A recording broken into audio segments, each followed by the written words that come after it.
ನಮಸ್ಕಾರ ಪ್ರಿಯ ಬಂಧುಗಳೇ, ಗೀತಸಾರ ಚಾನೆಲ್ನ ಮತ್ತೊಂದು ಭಗವದ್ಗೀತೆ ಶ್ಲೋಕಕ್ಕೆ ನಿಮಗೆ ಹೃತ್ಪೂರ್ವಕ ಸ್ವಾಗತ.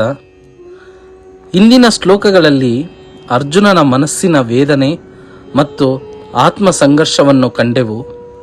ಇಂದು ಅಧ್ಯಾಯ 1 ಶ್ಲೋಕ 43ರಲ್ಲಿ ಅವನು ಯುದ್ಧದಿಂದ ಹಿಂದೆ ಸರಿಯುವ ತನ್ನ ಅಂತಿಮ ನಿರ್ಧಾರವನ್ನು ಹೇಗೆ ವ್ಯಕ್ತಪಡಿಸುತ್ತಾನೆ ಎಂಬುದನ್ನು ತಿಳಿದುಕೊಳ್ಳೋಣ. ಶ್ಲೋಕ: ಉತ್ಸನ್ನ ಕುಲಧರ್ಮಣಾಂ ಮನುಷ್ಯನಾಂ ಜನಾರ್ದನ ನರಕೇ ನಿಯತಂ ವಾಸೋ ಭವತೀತ್ಯನುಶುಶ್ರಮ. ಅನುವಾದ: ಜನರನ್ನು ಪಾಲಿಸುವ ಏ ಜನಾರ್ದನ, ಕುಟುಂಬದ ಸಂಪ್ರದಾಯವನ್ನು ನಾಶ ಮಾಡುವವರು ನರಕವಾಸಿಗಳಾಗುತ್ತಾರೆ ಎಂದು ಗುರು ಶಿಷ್ಯ ಪರಂಪರೆಯಿಂದ ಕೇಳಿದ್ದೇನೆ. ಅರ್ಜುನನ ವಾದಕ್ಕೆ ಆಧಾರ ಆತನ ಸ್ವಂತ ಅನುಭವವಲ್ಲ, ಅಧಿಕಾರಯುತವಾಗಿ ಮಾತನಾಡುವವರಿಂದ ಅವನು ಕೇಳಿದ್ದು. ನೈಜ ಜ್ಞಾನವನ್ನು ಪಡೆಯುವ ಮಾರ್ಗ ಇದೆ.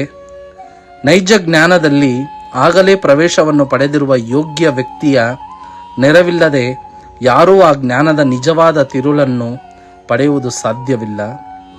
ಮನುಷ್ಯನು ಸಾಯುವ ಮೊದಲು ತನ್ನ ಪಾಪಕರ್ಮಗಳಿಗೆ ಪ್ರಾಯಶ್ಚಿತ್ತ ಮಾಡಿಕೊಳ್ಳಲು ವರ್ಣಾಶ್ರಮ ಸಂಸ್ಥೆಯಲ್ಲಿ ಒಂದು ವ್ಯವಸ್ಥೆಯುಂಟು. ಸದಾ ಪಾಪಕರ್ಮದಲ್ಲಿ ತೊಡಗಿರುವವನು ಪ್ರಾಯಶ್ಚಿತ್ತವನ್ನು ಮಾಡಿಕೊಳ್ಳಬೇಕು.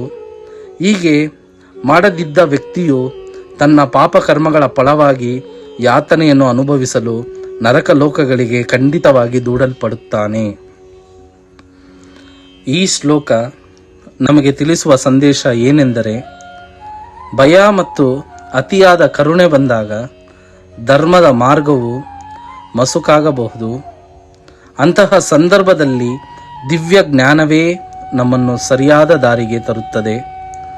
ಈ ಶ್ಲೋಕದ ಚಿಂತನೆ ನಿಮಗೆ ಇಷ್ಟವಾದರೆ ದಯವಿಟ್ಟು ಗೀತಸಾರ ಚಾನಲನ್ನು ಸಬ್ಸ್ಕ್ರೈಬ್ ಮಾಡಿ, ವಿಡಿಯೋಗೆ ಲೈಕ್ ನೀಡಿ ಮತ್ತು ನಿಮ್ಮ ಆತ್ಮೀಯರೊಂದಿಗೆ ಶೇರ್ ಮಾಡಿ. ಒಂದು ಶ್ಲೋಕ, ಒಂದು ಚಿಂತನೆ, ಒಂದು ಜೀವನ ಬದಲಾವಣೆ. ಹರೇ ಕೃಷ್ಣ.